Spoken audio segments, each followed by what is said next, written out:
हाय दोस्त, मैं नीरज शर्मा अपने डायनामिक मैथ्स चैनल में स्वागत करता हूं।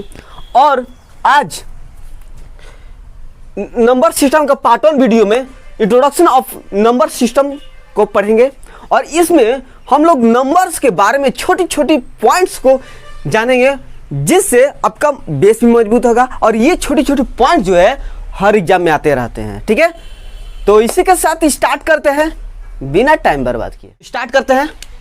सबसे पहले तो आपको हम नंबर्स एक लाइन पर ही सभी नंबर्स को आपको समझा देंगे, ठीक है। और चलिए देखिए, ये आपका 0 1 2 3 4 ये काफ़ी है, और 5 यहाँ से ले लीजिए। और ये डॉट डॉट डॉट डॉट करके आपका इधर किया जाएगा, तो ये प्लस इन्फिनाइट की ओर। इन्फिनाइट मतलब कि जिसको पता नहीं है कि कहाँ तक जाएगा, ठीक है, वो इन्फिनाइट होता है। ये माइनस में इन्फिनाइट, ठीक है। और ये -1 -2 -3 -4 इन्फिनाइट क्यों चला जाएगा। सबसे पहले हम बात करते हैं प्राकृतिक संख्या के बारे में। ध्यान से नोट करिएगा, प्राकृतिक संख्या।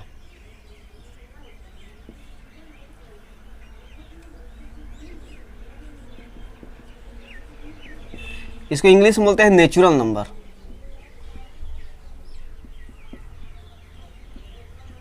राइट है। और ठीक है, चलिए हम अधिक लिखेंगे नहीं, ठीक है, और केवल एक लाइन में ही हम समझ जाएंगे कि आखिर होता क्या है प्राकृतिक संख्या है। ज़्यादा लिखने में क्या फ़ायदा, ठीक है, कॉपी में पढ़ा रहेगा। ऐसे अगर एक बार ऐसे जान जाइएगा तो आपके दिमाग में रहेगा, अगर दिमाग में रहेगा तो आप कभी भी हमेशा आपका काम आते रहेगा, ठीक है। तो कॉपी में नहीं रखना है, अपने दिमाग में ही रखना है। तो समझिए दोस्त, प्राकृतिक संख्या क्या होता है, नेचुरल नंबर। इसको एक और नाम से बोला जाता है, इसको धनात्मक नाम से बोलते हैं, धनात्मक संख्या। धनात्मक संख्या या पूर्णांक, धनात्मक संख्या या पूर्णांक, ठीक है। धनात्मक संख्या नाम ले लीजिए। इसको एक और नाम से बोला जाता है प्राकृतिक संख्या या धनात्मक संख्या। अब समझिए, 1 से लेकर के यहाँ से लेकर के ये जितने भी इधर की ओर है ना नंबर, वो सभी के सभी आपका प्राकृतिक संख्या हो गई, ठीक है। 1 से लेकर के जितने भी इधर की ओर नंबर है दाहिने की ओर, ये सभी के सभी प्राकृतिक संख्या है। समझे, इसको कैसे लिखना है, इस प्रकार लिख दीजिए। 1 से लेकर के, 1 को लेकर के 1 से लेकर इन्फिनाइट तक की संख्या को बस प्राकृतिक संख्या बोलते हैं। बस इतना ही में लिख लीजिए कि 1 से लेकर के इतना भी जितने भी इधर की ओर है, वो सभी के सभी आपका नेचुरल नंबर है, राइट है। चलिए, और एक और बात, जब ये बात जान गए कि 1 से लेकर के जितने भी इधर है, तो इससे कुछ पॉइंट्स हम आपको निकाल दें कि पॉइंट्स नंबर 1, अगर आपसे कोई पूछे कि सबसे छोटी लोवेस्ट, सबसे छोटी प्राकृतिक संख्या बताइए।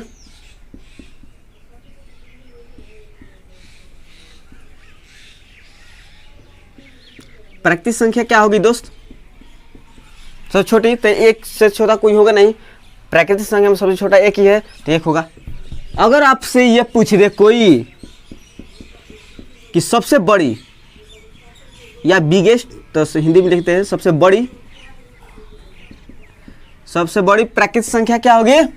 सबसे बड़ी तो हम पता नहीं लगा सकते हैं, क्योंकि इन्फिनाइट है। अगर आप 10 लाख कहिएगा तो मैं कहूँगा 10 लाख 1।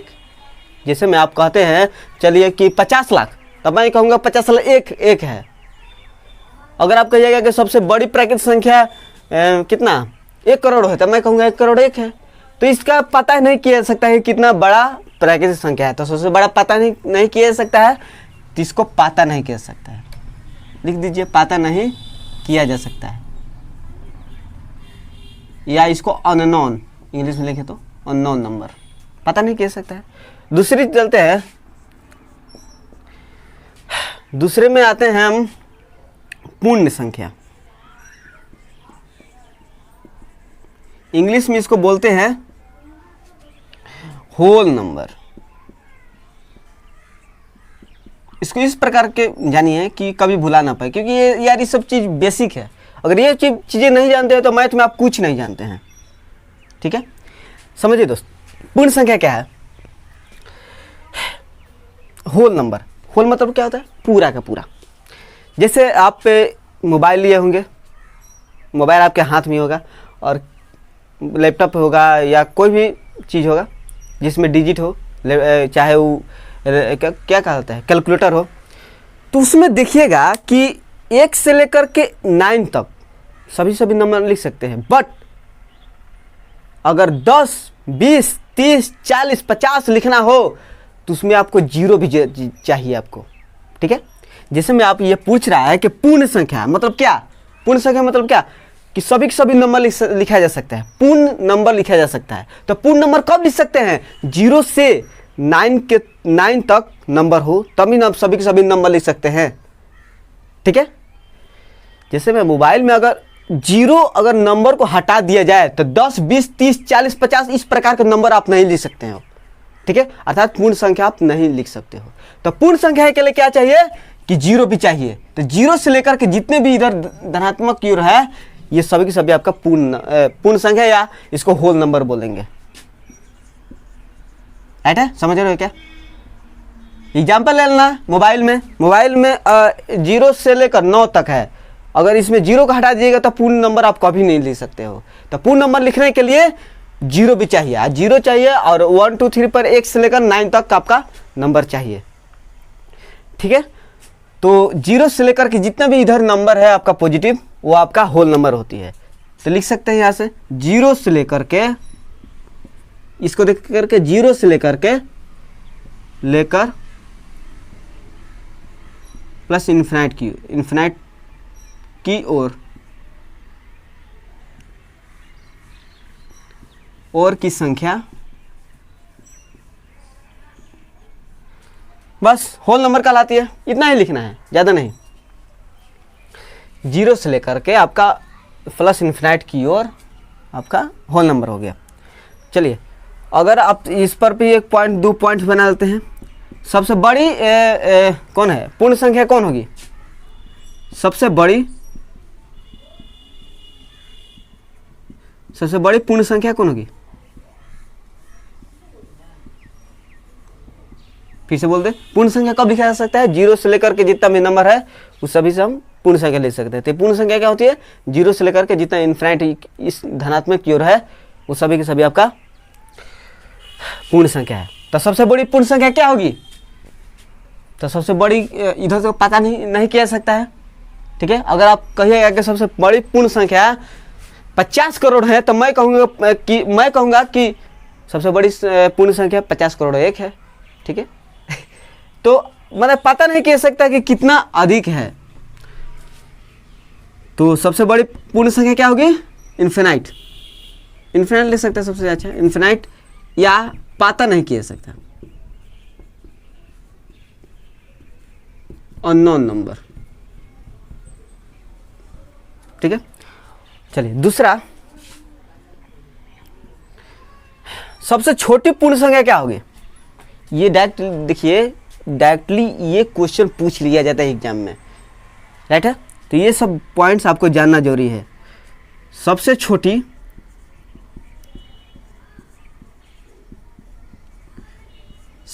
पूर्ण संख्या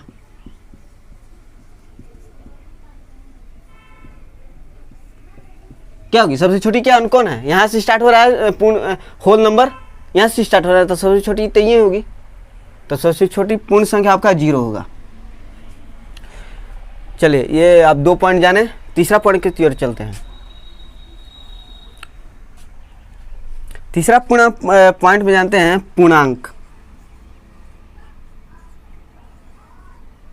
पूर्णांक। इसको इंग्लिश में बोलते हैं इंटेजर।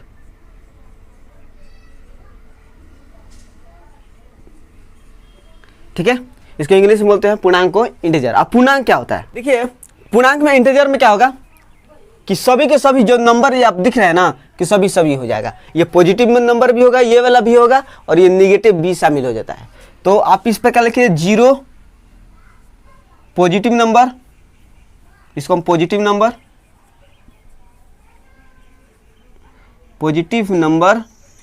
और निगेटिव नंबर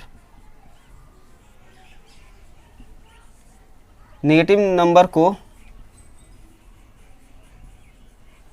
इंटीजर कहते हैं। बस 0 पॉजिटिव निगेटिव सभी को हम क्या कहते हैं, इंटीजर कहते हैं। ठीक है, चलिए आप पूर्णांक के बारे में भी जान गए और आगे चलते हैं और इनसे कुछ पॉइंट्स बनाते हैं। चलिए इस पर मैं अपने तरफ से आपको कुछ क्वेश्चन दे रहा हूं, देख रहे हैं कि कितना आप समझ रहे हैं कि नहीं। क्वेश्चन नंबर 1 अपने तरीके से, ये स्क्रीन पर क्वेश्चन नहीं दिखेगा। चलिए ये तीनों के बारे में जान गए। ठीक है, मैं आपसे कहूं कि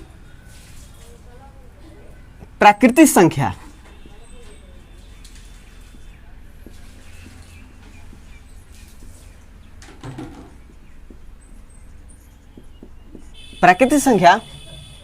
आपका पूर्ण संख्या है। ये 1 मान लेते, इसको पूर्ण संख्या है। यही दूसरी बात मैं बोल दूं यहां पर कि टोटल का जो होल नंबर है यानी कि पूर्ण संख्या है,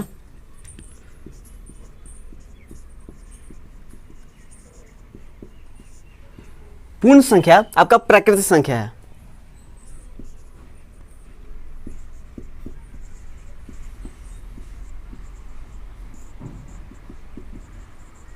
इसमें आपको बताना है कि कौन सही है कौन गलत है। ठीक है, ये दोनों देखने में क्वेश्चन तो एक जैसा दिख रहा होगा, बाकी ये आपको बताना है कि कौन सही है कौन गलत है। ठीक है, और एक और क्वेश्चन लिख देते हैं, क्वेश्चन नंबर 2। क्वेश्चन नंबर 2 इस प्रकार कि जैसे मैं ये फर्स्ट प्राकृतिक संख्या या नेचुरल नंबर, प्राकृतिक संख्या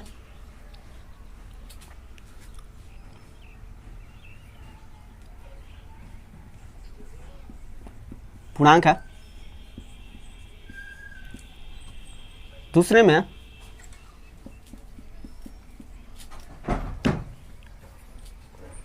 पूर्ण संख्या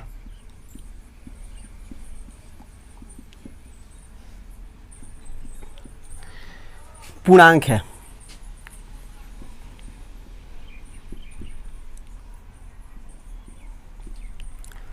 तीसरे में ये जो पूर्णांक पूर्ण संख्या है।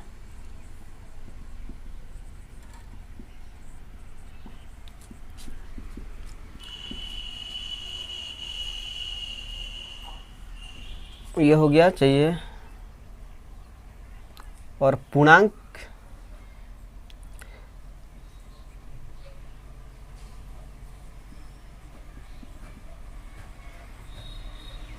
क्या है, प्राकृतिक संख्या है।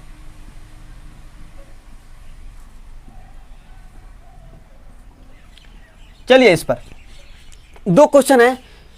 फर्स्ट क्वेश्चन में आपको बताना है कि इसमें कौन सही है कौन गलत है, इसमें भी बताना है कि कौन सही है कौन गलत है। ठीक है, देखिए अपनी तरफ से दिमाग लगाना, अगर वो क्वेश्चन अच्छी तरह से समझ गए हो तो वहां पर जो मैंने बताया। देखिए दोस्त, इसमें जो हो रहा है क्या कि इसमें पूछ रहा है कि प्राकृतिक संख्या पूर्ण संख्या है। ठीक है, दूसरे में पूछ दिया कि पूर्ण संख्या प्राकृतिक संख्या है। इसमें बताना कौन गलत है कौन सही है।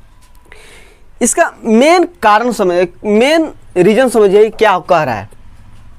प्राकृतिक संख्या पूर्ण संख्या है।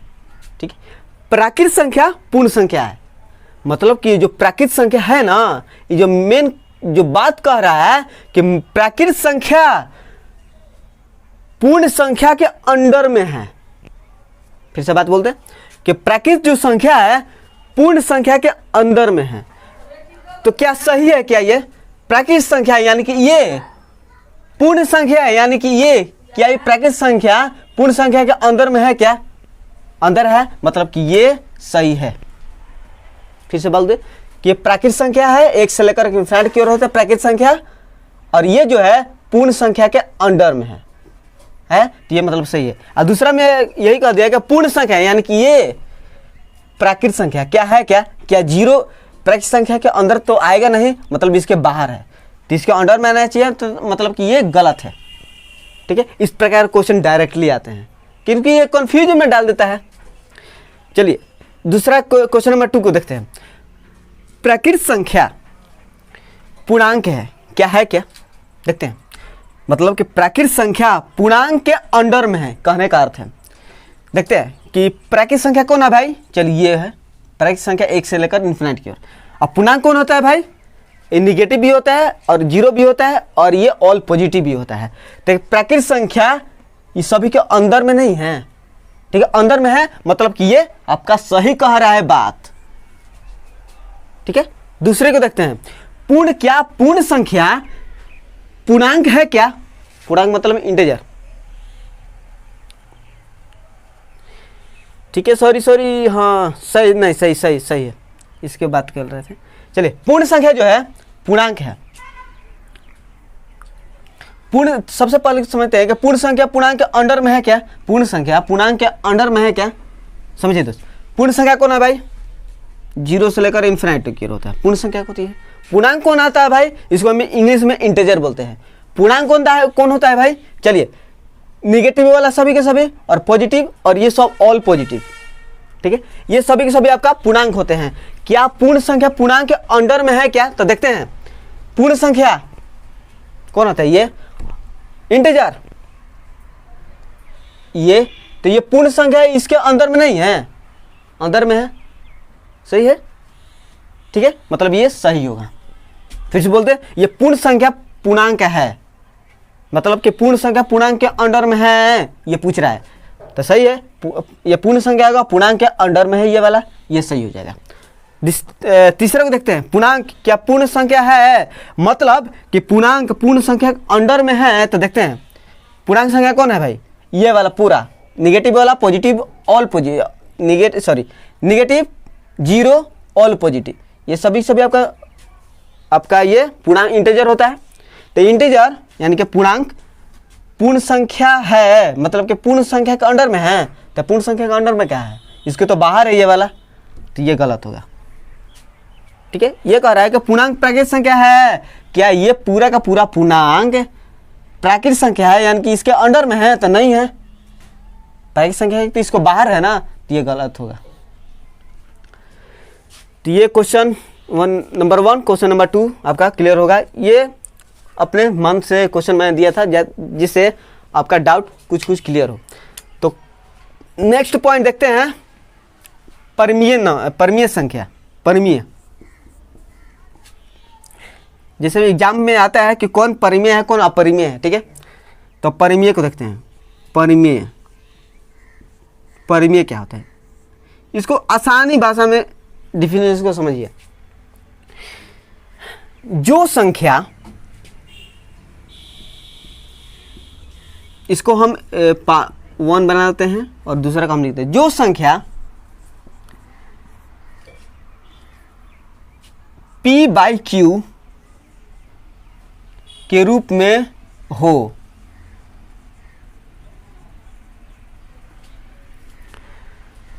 जहां रूप में हो, जहां p और q आपका क्या होगा? इंटीजर होगा। इंटीजर मतलब का पूरा, निगेटिव भी ले सकते हैं, जीरो भी ले सकते हैं और ये पॉजिटिव भी ले सकते हैं। तो p और q क्या है? इंटीजर है। इंटीजर, इसको हिंदी में कहते हैं पूर्णांक। पूर्णांक है, राइट है। और यहां पर देखिए p/q रखा हूं और नीचे में q कभी भी नहीं आना चाहिए, क्योंकि अगर नीचे में जीरो आ गया ना तो उसका अर्थ होता है इनफिनाइट, तो उसको हल नहीं किया जा सकता है। तो q को आपको जीरो नहीं होना चाहिए कभी भी। ठीक है, जीरो आपका q नहीं होना चाहिए। तो दूसरा को देखते हैं, जिस संख्या का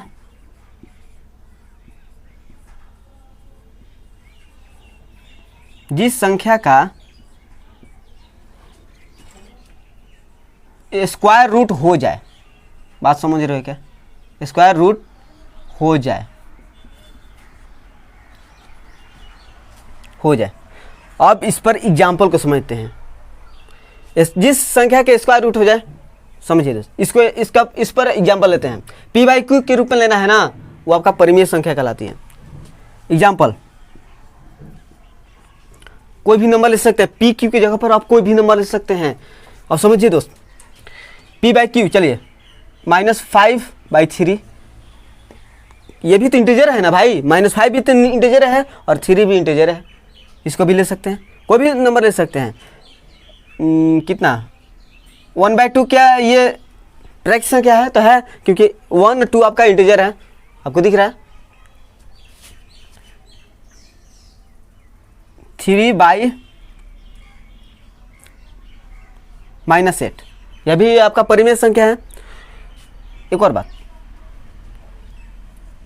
√4, क्या ये परिमेय संख्या है क्या? अब देखते हैं कि इसका स्क्वायर रूट हो जाएगा ना। जैसे यहाँ पर स्क्वायर रूट 4 तो निकल ही जाएगा, तो स्क्वायर ये आपका परिमेय संख्या है। क्या √3 आपका परिमेय संख्या होगा क्या? तो √3 का तो स्क्वायर रूट होगा नहीं, मतलब ये परिमेय संख्या नहीं होगा, ठीक है, ये आपका परिमेय संख्या नहीं होगा, तो इसको मत लीजिए।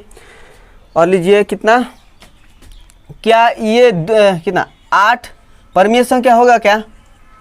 तो इसको जब निकालने जाइएगा ना तो 2√2 होगा, तो पूर्ण रूप से तो नहीं निकल रहा है, तो मतलब ये परिमेय संख्या ये भी नहीं होगा, पूर्ण रूप से निकलना चाहिए, तो नहीं होगा इसका भी। तो रूट जितना भी रूट से निकल जाए वो आपका परिमेय संख्या हो जाती है। और एक और एग्जांपल लेते हैं, 0/16, यह परिमेय संख्या क्या है क्या? तो है। अब इसका अर्थ ही हो जाएगा 0, क्योंकि 0 में 16 से डिवाइड कीजिएगा तो उसका अर्थ 0 ही हो जाएगा। बट इसके साथ अगर आप ऊपर में 16, नीचे में अगर 0 रख दीजिएगा ना, तो इसका अर्थ होगा इन्फिनाइट हो जाएगा। आप नीचे में 0 नहीं रख सकते हैं, ठीक है, तो ये आपका परिमेय संख्या नहीं हो सकता है, ये आप इसको ज्ञात ही नहीं किया जा सकता है, तो ये आपका परिमेय संख्या नहीं हो पाएगा। नीचे में 0 नहीं होना चाहिए, यह अपरिमेय भी नहीं होगा, इसको ज्ञात ही नहीं किया जा सकता है। तो ये आप परिमेय के रूप में जाना, इससे बाहर नहीं आएगा, ठीक है, ये अपने परिमेय के रूप में जाना। अब समझते हैं अपरिमेय क्या होती है। अपरिमेय से रिलेटेड अगर क्वेश्चन पूछ दे तो उसको कैसे सॉल्व करें, देखते हैं। अपरिमेय,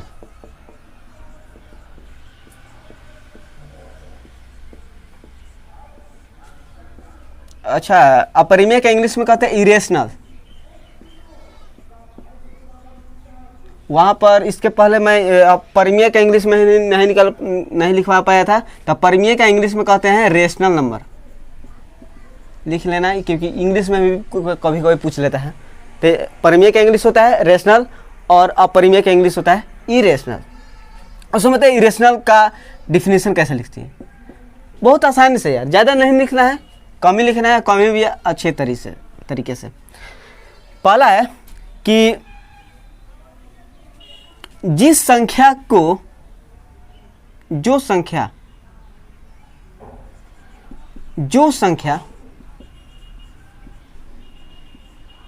p/q के रूप में ना हो, ठीक है, परिमेय संख्या में p/q के रूप में होना चाहिए, और अपरिमेय संख्या में p/q के रूप में नहीं होना चाहिए। जहां p और q आपका क्या है, इंटीजर होना चाहिए, यानी कि कोई भी नंबर ले सकते हो इस लाइन पर, इस जितने भी नंबर है कोई भी ले सकते हैं इंटीजर। चलिए, और आप नीचे में 0 है तो 0 नहीं होना चाहिए, ठीक है। और दूसरे में ये बात है कि जिस संख्या का स्क्वायर रूट ना हो, ना निकले, ना निकले मतलब पे पूर्णतः ना निकले, इस प्रकार ठीक रहेगा, पूर्णतः ना निकले, ना निकले, ठीक है, पूर्णतः ना निकले। जैसे में एग्जाम्पल ले लेते हैं, एग्जाम्पल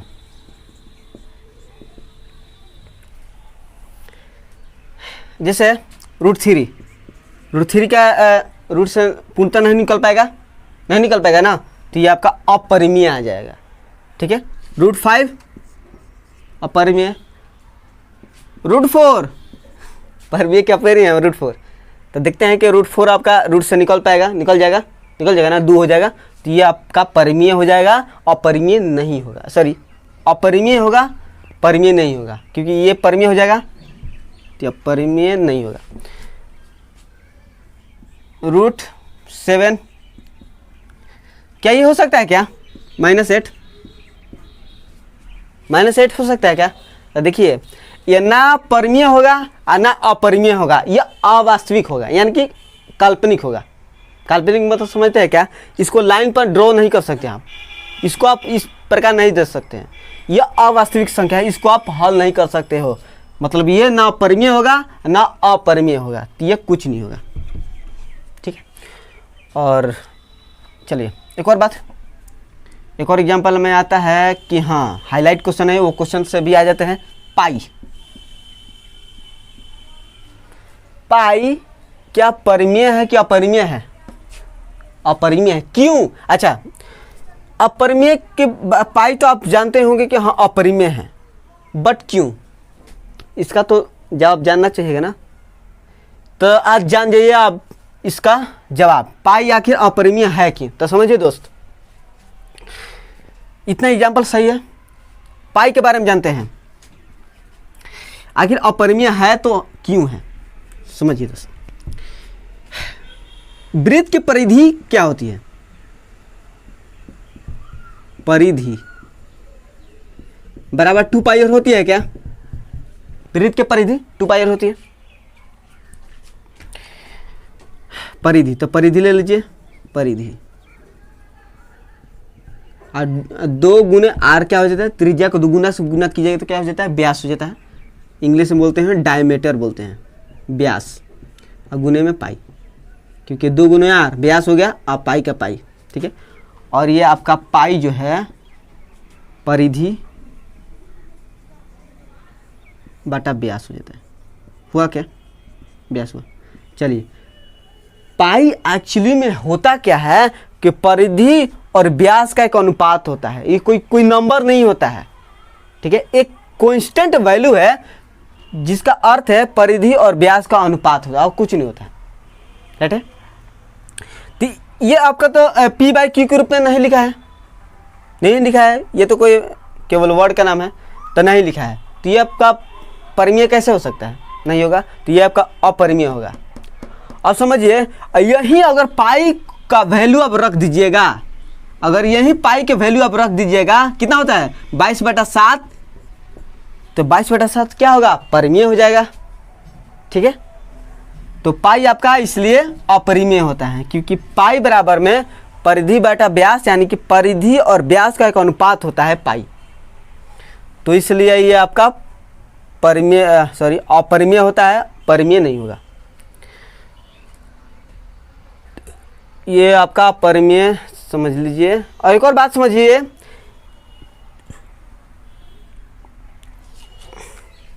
अपना ही काफी है,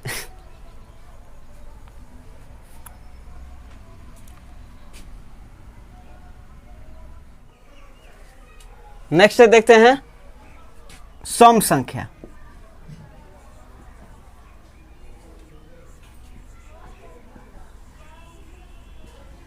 सम संख्या, इसको इंग्लिश में बोलते हैं इवन नंबर,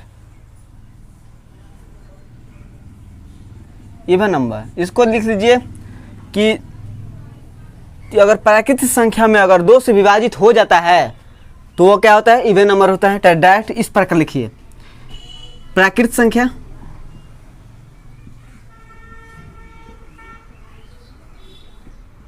या नेचुरल नंबर,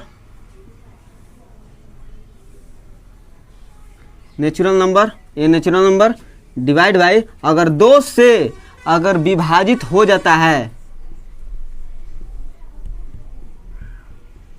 अगर 2 से विभाजित हो जाता है तो ये आपका सम संख्या, बस इतना है। फॉर एग्जाम्पल आपका 2 से विभाजित होने वाला कौन कौन है, आपका 4 है, 2 है, खुद डिवाइड होगा, एक तो डिवाइड नहीं होगा क्योंकि वो भी तो पैकेज संख्या है ना, तो एक तो डिवाइड नहीं होगा 2 से, तो 2, 4 भी तो डिवाइड हो जाएगा ना, 6 भी हो जाएगा, 8 भी हो जाएगा, 10 भी हो जाएगा, यानी कि इसी प्रकार चलता रहेगा। ठीक है, तो ये आपका सम संख्या हो गया, इंग्लिश में बोले तो इवन नंबर। नेक्स्ट चलते हैं विषम संख्या।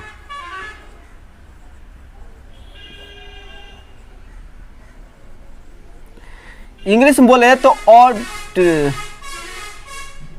Odd number.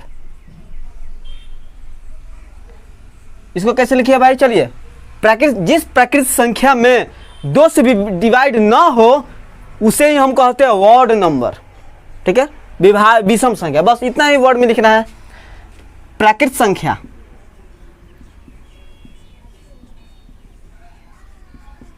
इंग्लिश बोलते हैं natural number, natural number divide by 2, आपका विभाजित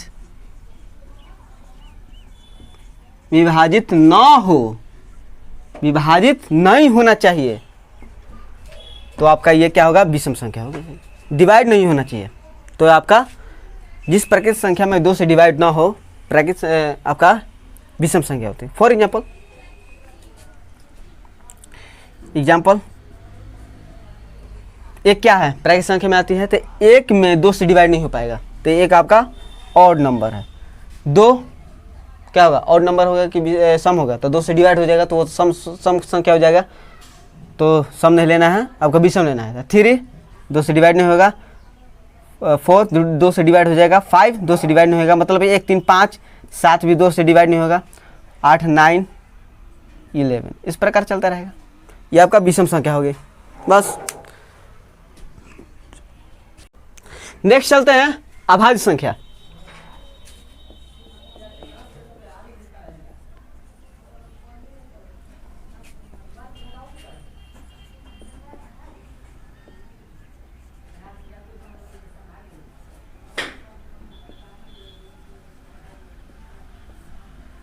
इंग्लिश में इसको बोलते हैं प्राइम नंबर।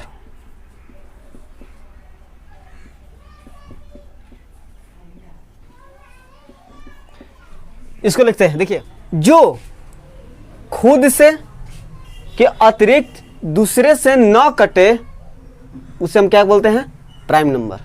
ठीक है, एक से बड़ी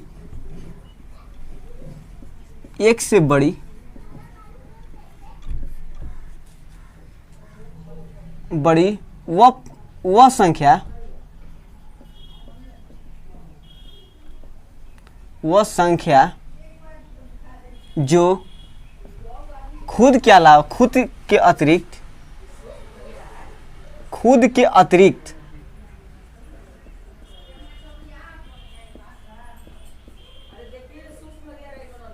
किसी से ना कटे,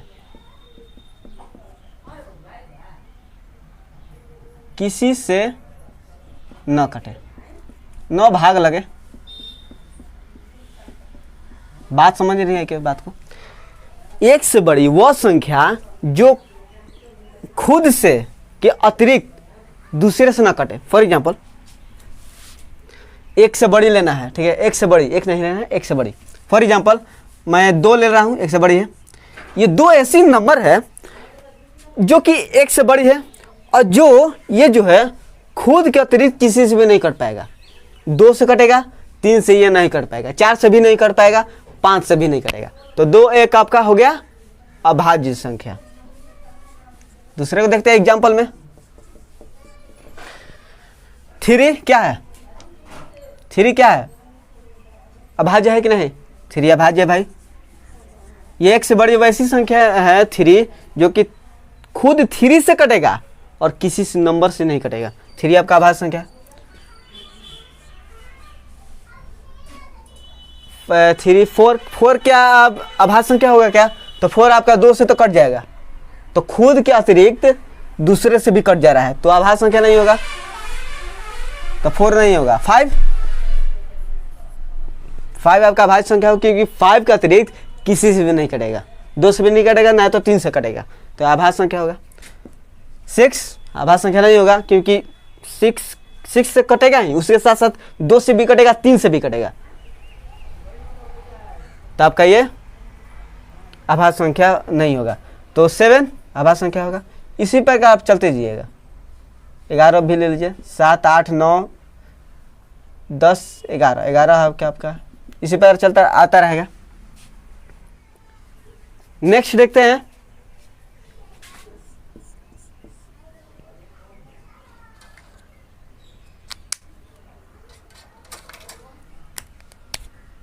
भाज्य संख्या।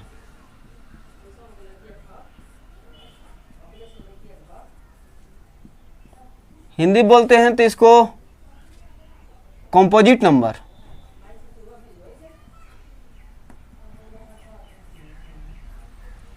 कंपोजिट नंबर, ठीक है। तो एक से बड़ी वह संख्या जो खुद के अतिरिक्त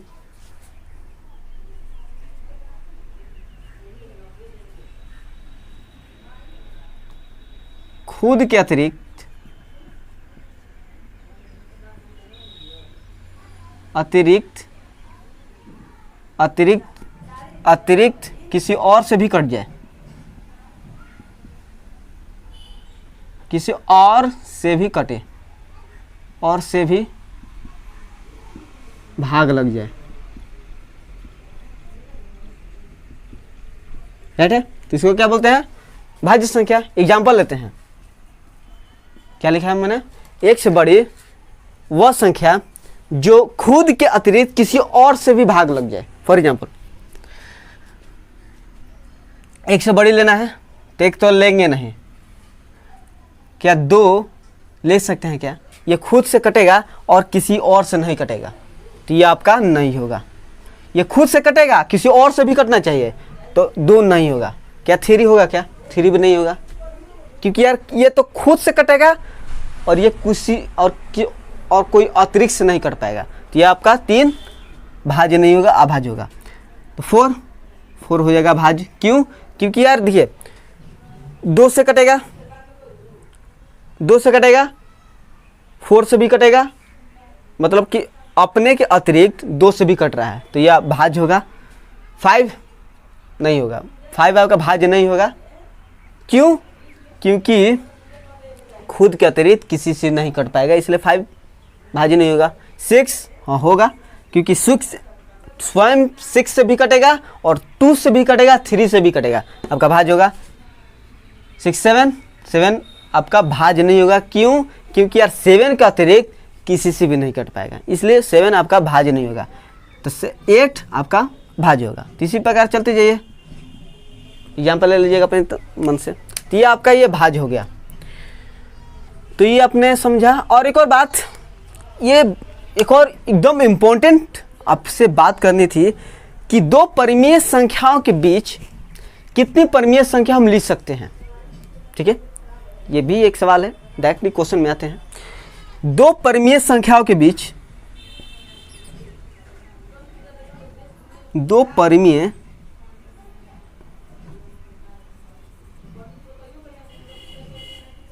संख्याओं के बीच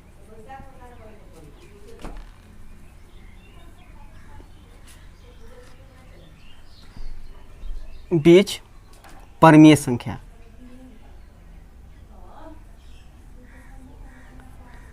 परिमेय संख्या का गणना।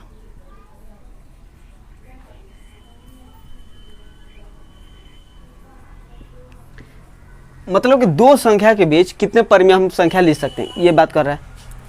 परिमेय का अर्थ आप ज़्यादा एथी मत लगाइएगा। अब जो भी नंबर देख रहे हैं ना, वो आपका सभी के सब परिमेय संख्या। जिस नंबर को आप सॉल्व कर सकते हैं वो आपका परिमेय संख्या है, ठीक है।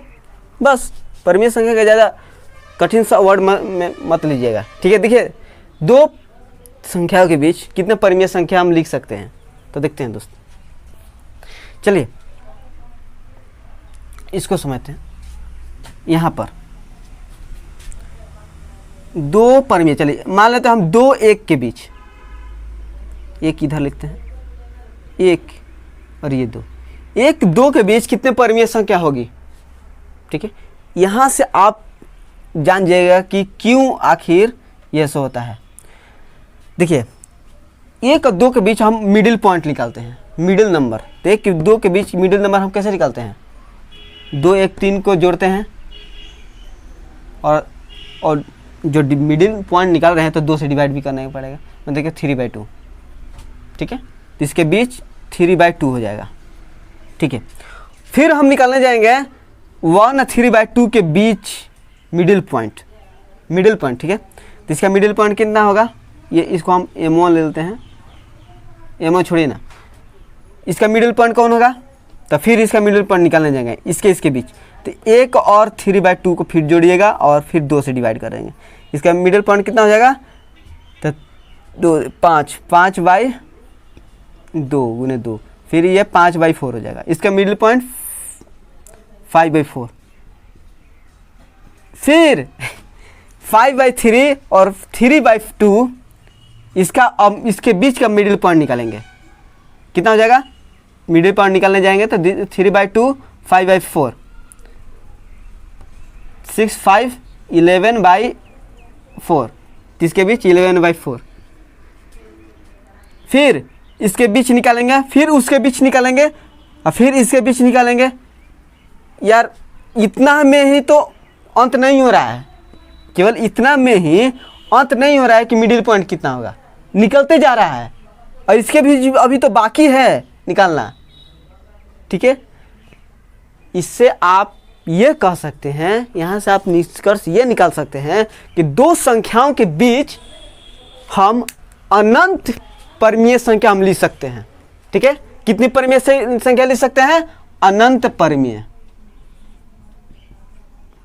अनंत परिमेय,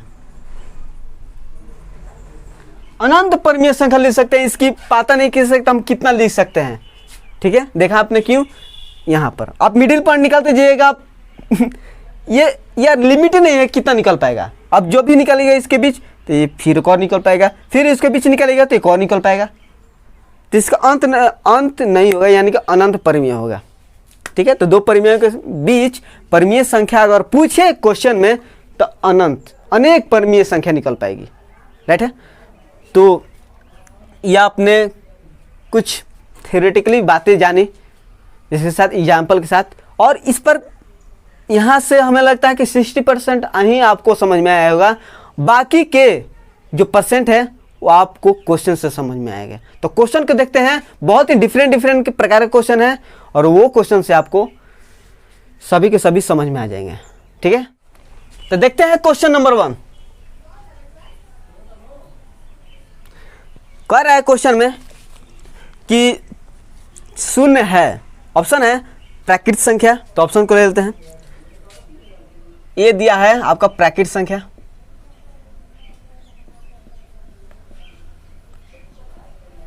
बी ऑप्शन दिया है आपको पूर्णांक संख्या,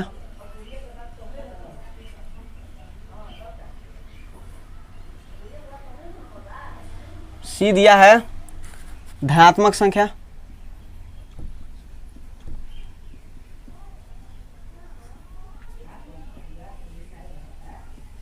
डी आपका दिया है ऋणात्मक संख्या,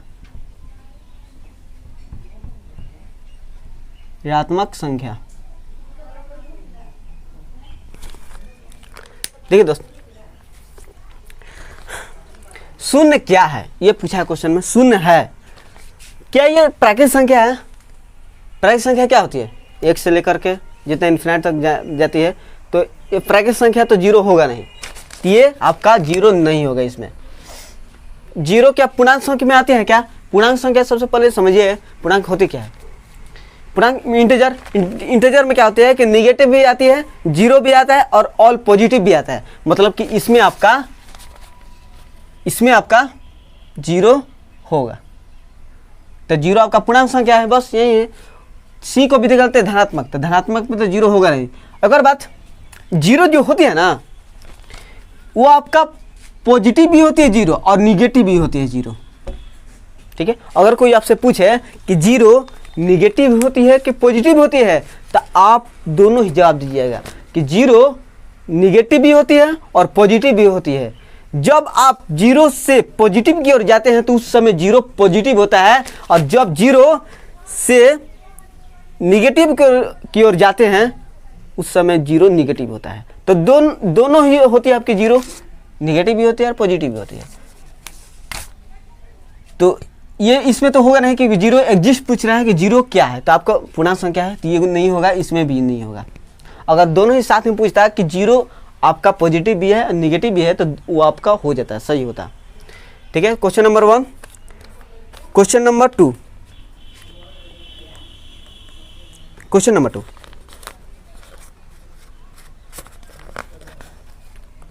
क्या कह रहा है कि एक है, ऑप्शन दिया है ए भाज्य बी अभाज्य सी भाज्य अभाज्य दोनों।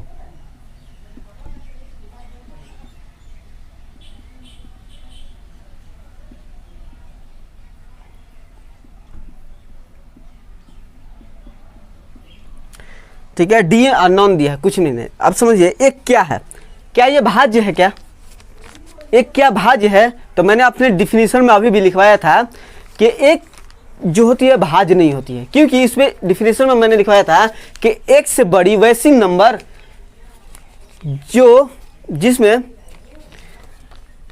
खुद के अतिरिक्त किसी और से भी भाग लग जाए। तो एक से बड़ी लेना है तो एक को तो भाज्य में आएगा नहीं, तो एक आपका भाज्य नहीं होगा, ठीक है। क्या अभाज्य होगा, क्या अभाज्य भी नहीं होगा, क्योंकि एक से बड़ी लेना है तो अभाज्य भी नहीं होगा। क्या ये दोनों होगा, क्या ये भी नहीं होगा, नॉन होगा, इसमें से कोई नहीं। एक आपका ना तो भाज्य होगा ना तो अभाज्य होगा, दोनों भी नहीं होगा, नॉन होगा, कोई भी नहीं। एक आपका भाज्य नहीं होगा, भाज्य अभाज्य दोनों नहीं होगा।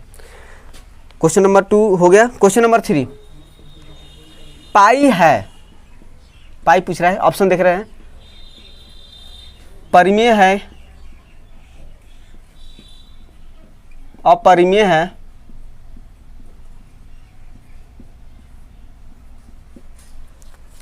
भाज्य है, या डी नॉन है। समझिए दोस्त, क्या पाई परिमेय अपरिमेय है कि भाज्य है। अभी भी मैंने लिखवाया था कि पाई क्या है। देखिए इसको याद मत कीजिएगा, ठीक है, कारण मैंने बताया था कि क्यों होगा पाई, क्या होगा पाई। तो समझिए पाई परिमेय होगा, क्या सिंपल से लिखिए ना कि पाई को क्या पी बाई क्यू के रूप में लिख सकते हैं, क्या नहीं लिख सकते हैं, तब पाई परिमेय नहीं होगा। पाई को क्या पाई को क्या परिमेय संख्या हो सकती है, क्या बिल्कुल हो सकती है, क्योंकि पाई जो होती है वो परिधि और व्यास का एक रेशियो होती है।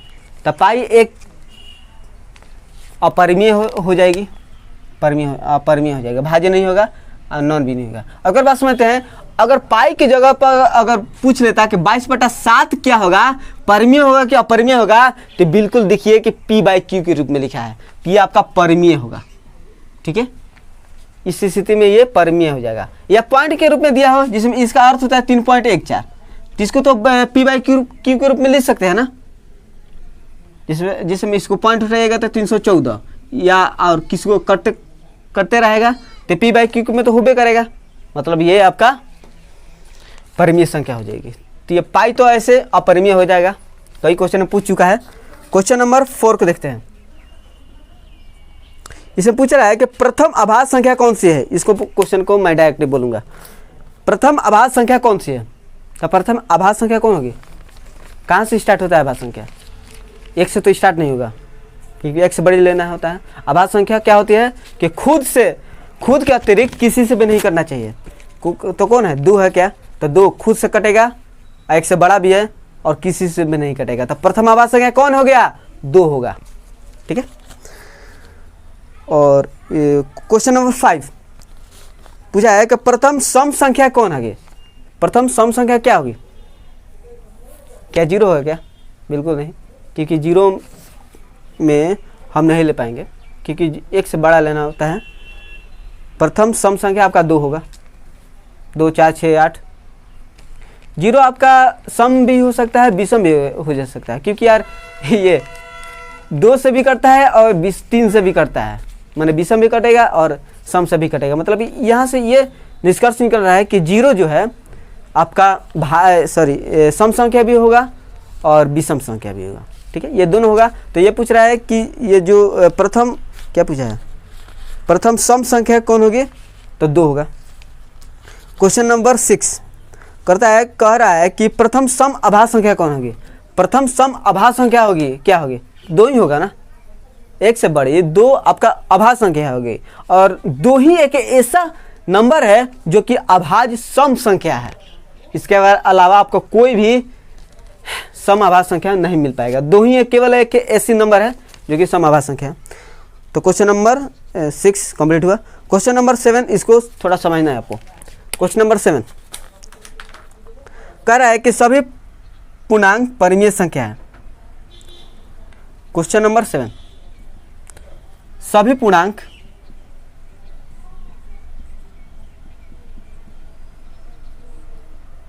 परिमेय संख्या है।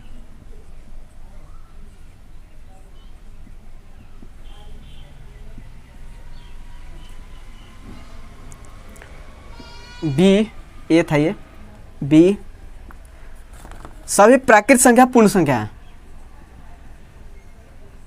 सभी प्राकृत संख्या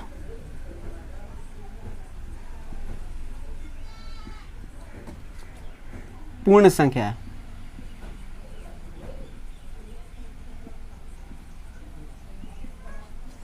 सी देख लेते हैं, सभी पूर्णांक वास्तविक संख्या है। सभी पूर्णांक वास्तविक संख्या है।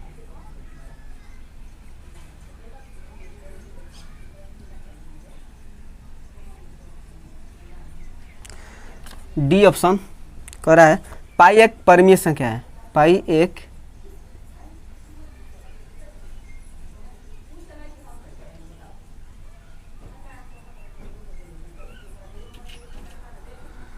इसमें आपको बताना है कि कौन गलत है, निम्न में कौन गलत है। समझे दोस्त, थोड़ा ऑप्शन को देख लेते हैं, क्योंकि यहाँ से भी आपको कुछ सीखने को ही मिलेगा।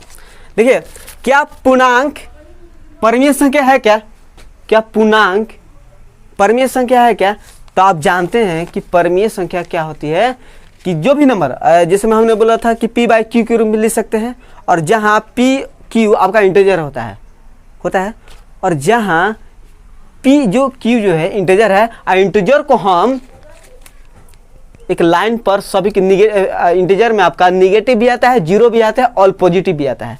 मतलब कि ये जो पूर्णांक है ना, ये जो पूर्णांक है ये आपका परिमेय संख्या हो सकती है, क्योंकि परिमेय संख्या में टोटल आता है आपका, ये भी सभी पूर्णांक में टोटल आता है।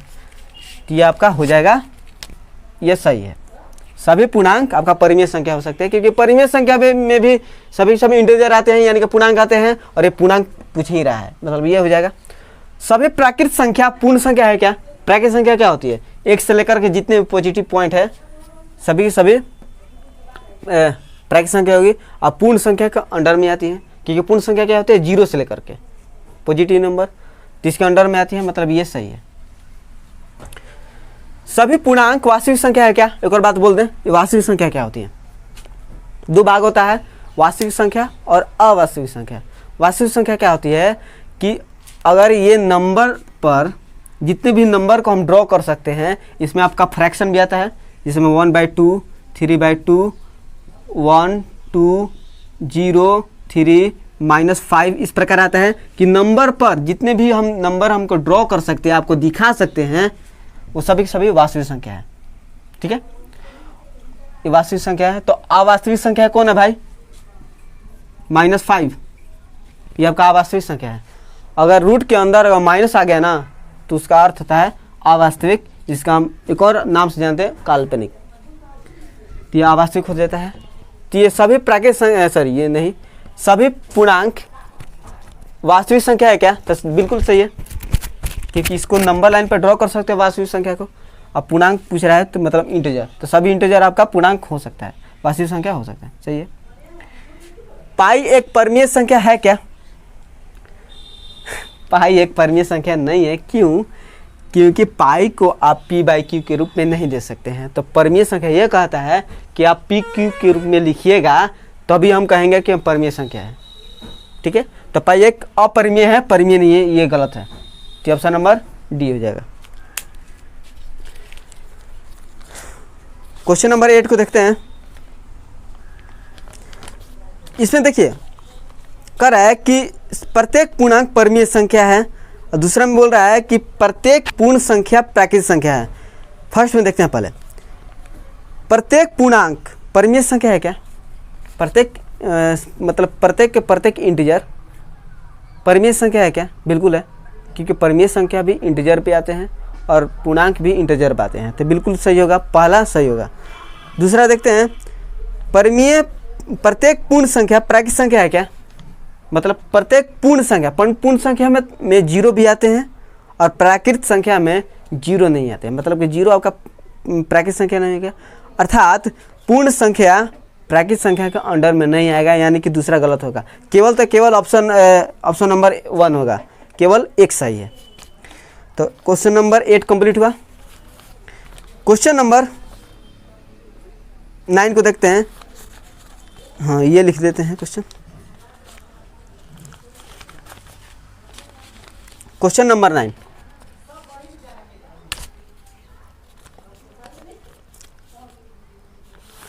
कह रहा है कि दो परिमेय संख्या का योगफल क्या होगा दोस्त? क्वेश्चन नंबर 9, दो परिमेय संख्या का योग पूछ रहा है। दो परिमेय संख्या का योग,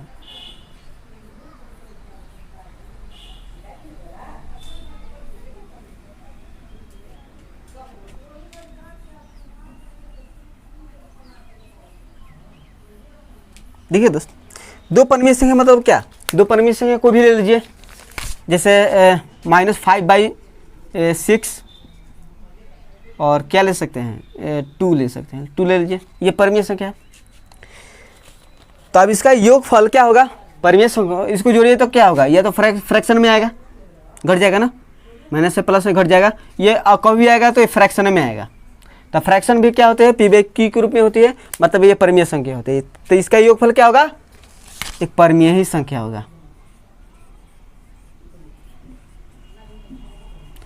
परिमेय संख्या, अगर ये क्वेश्चन में ये पूछ देता कि दो परिमेय संख्या का गुणनफल, तो गुणनफल भी आपका क्या होगा? परिमेय संख्या होगा। मतलब कि जैसे में कोई भी ले लीजिए, जैसे में 1 परिमेय संख्या और 2/3 आपका परिमेय संख्या है, इसका गुणनफल भी तो 2/3 होगा। तो 2/3 क्या है? p/q के रूप में है, यानी कि ये भी परिमेय है। यानी कि दो परिमेय संख्या का गुणनफल भी आपका परिमेय संख्या होती है। और इस प्रकार भी हो कि दो परिमेय संख्या का अगर डिवाइड भी हो, जैसे में 1/2 दो परिमेय संख्या है, दो परिमेय संख्या का जब डिवाइड में रखा जाए तो भी एक परिमेय संख्या हो जाती है। तो ये आपका ऑप्शन नंबर कौन हो जाएगा? सर्वदा परिमेय संख्या, ऑप्शन नंबर सी हो जाएगा। क्वेश्चन नंबर 10 अंत क्वेश्चन को देखते हैं। एक परिमेय और एक अपरिमेय संख्या का गुणनफल। क्वेश्चन नंबर 10 लास्ट क्वेश्चन है। एक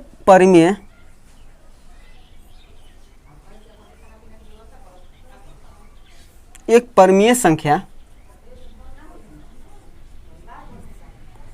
गुण, क्योंकि गुणनफल पूछा है इसलिए मैं गुना कर दिया, गुण एक अपरिमेय संख्या।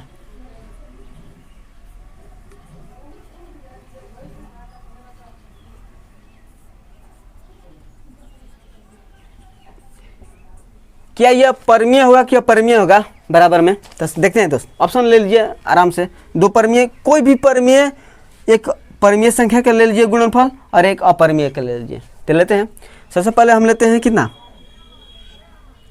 5 क्या है? परिमेय संख्या है, तो परिमेय संख्या का मैंने गुणनफल ले लिया। एक अपरिमेय संख्या गुणनफल एग्जाम्पल लीजिए, क्या ले सकते हैं, √6, ठीक है। चलिए इसका गुना कीजिएगा तो कितना हो जाएगा, 5√6 हो जाएगा। मतलब इसको पूर्णतः बिना रूट के हम नहीं ले सकते हैं, ये रूट में आ गया, मतलब ये अपरिमेय है, ठीक है। ये क्या है, अपरिमेय, राइट, ये आपका अपरिमेय है। तो एक परिमेय और एक अपरिमेय का गुणनफल हमेशा एक अपरिमेय होगा, ठीक है। एग्जाम्पल ले सकते हैं, एक और क्वेश्चन इस पर बन जाएगा कि एक परिमेय और एक अपरिमेय का अंतर हमेशा अपरिमेय ही होगा, राइट है। या तो भाग पर ले सकते हैं एग्जाम्पल, जैसे एक परिमेय और एक अपरिमेय का डिवाइड क्या होगा, अपरिमेय होगा, सिंपल। तो ये आपका आज का introduction of number system complete हुआ। मुझे आशा है कि छोटे छोटे पॉइंट्स आपको समझ में आए होंगे, ठीक है। तो ये जो चीज़ें थी बेसिक चीज़ें थी, तो ये नेक्स्ट वीडियो में देखेंगे महत्वपूर्ण क्वेश्चन, ठीक है। तो अगर समझ में आए तो लाइक कीजिए, अगर नए हो चैनल पर तो सब्सक्राइब कर दीजिए, ताकि यहाँ से आप एक बेहतरीन नॉलेज सीखते जाइए, जिससे आपको एग्ज़ाम में काफ़ी मदद मिल सके, ठीक है। तो थैंक यू सो मच इस वीडियो को देखने के लिए, थैंक यू।